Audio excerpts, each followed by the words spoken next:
നമസ്കാരം. ഭൂട്ടാന് ഇനി ഇന്ത്യ മതി. ചൈനയോട് കടക്കുപുറത്ത് നയം തന്നെയാണ് ഒരു തരത്തിൽ പറഞ്ഞാൽ ഭൂട്ടാൻ സ്വീകരിച്ചിരിക്കുന്നത്. അതായത് ഭൂട്ടാന്റെ വികസനത്തെ എന്നും തോളോട് ചേർത്ത് പിടിക്കുന്നത് ഇന്ത്യയാണ്. 2024 മുതൽ 2029 വരെ നീളുന്ന ഭൂട്ടാന്റെ 13ാം പഞ്ചവത്സര പദ്ധതിക്കായി ഇന്ത്യ ഗവൺമെന്റ് 10,000 കോടി രൂപയുടെ പിന്തുണ വാഗ്ദാനമാണ് ചെയ്തിരിക്കുന്നത്.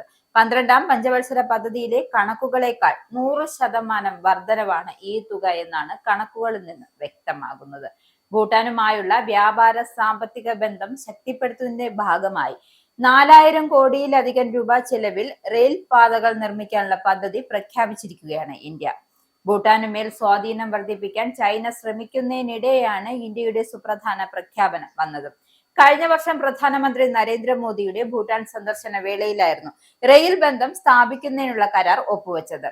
അസമിൽ കോക്രജാറിനും പശ്ചിമ ബംഗാളിലെ ബനാഹട്ടിനെയും ഭൂട്ടാനിലെ ഖിഗലു സുസൂം നഗരങ്ങളെ ബന്ധിപ്പിക്കുന്ന പുതിയ റെയിൽവേ പദ്ധതികളുടെ വിശദാംശങ്ങൾ റെയിൽവേ മന്ത്രി അശ്വിനി വൈഷ്ണവും വിദേശകാര്യ സെക്രട്ടറി വിക്രം മിസിയും ചേർന്നാണ് പുറത്തുവിട്ടത്.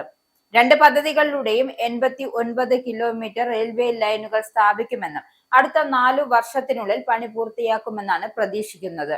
കോക്രാജറിനും ഗലേഫറിനും ഇടയിൽ 69 കിലോമീറ്റർ ദൈർഘ്യമുള്ള ആദ്യ പാത 69 കിലോമീറ്റർ 2.39 കിലോമീറ്റർ ഭൂട്ടാൻ ഭാഗത്തായിരിക്കും.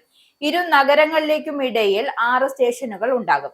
2 പ്രധാന പാലങ്ങൾ, 29 പാലങ്ങൾ, 65 ചെറിയ പാലങ്ങൾ, 2 ഗുഡ് ഷെഡുകൾ, 1 റോഡ് ഓവർബ്രിഡ്ജ്, 39 റോഡ് അണ്ടർ ബ്രിഡ്ജുകൾ എന്നിവ ഈ പാതയുടെ നിർമ്മാണത്തിൽ ഉൾപ്പെടും.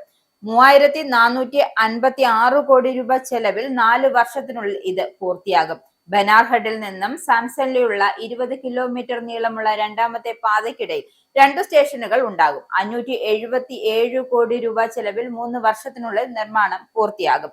ഭൂട്ടാന്റെ ഭൂരിഭാഗവും കയറ്റുമതി ഇറക്കുമതി വ്യാപാരവും ഇന്ത്യൻ തുറമുഖങ്ങൾ വഴിയാണ് നടക്കുന്നത്. അതിനാൽ ഭൂട്ടാന്റെ സമ്പദ് വ്യവസ്ഥയുടെ വളർച്ചയ്ക്ക് തടസ്സമില്ലാതെ റെയിൽ കണക്ടിവിറ്റി വളരെ പ്രധാനമാണ് എന്നാണ് റെയിൽവേ മന്ത്രി അശ്വിനി വൈഷ്ണവ് വ്യക്തമാക്കുന്നത്.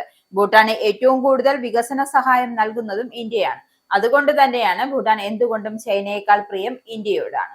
ഇസ്രായേലിന്റെ 5 സൈനിക താവളങ്ങളിൽ കനത്ത നാശനഷ്ടം. മോദി വെളിപ്പെടുത്തുന്ന ഇന്ത്യയുടെ വികസനത്തിന്റെ മയക്കുമരുന്ന് വിൽപ്പനയ്ക്കെതിരെ ശക്തമായ നടപടിയെടുത്ത് ഷാർജ പോലീസ്.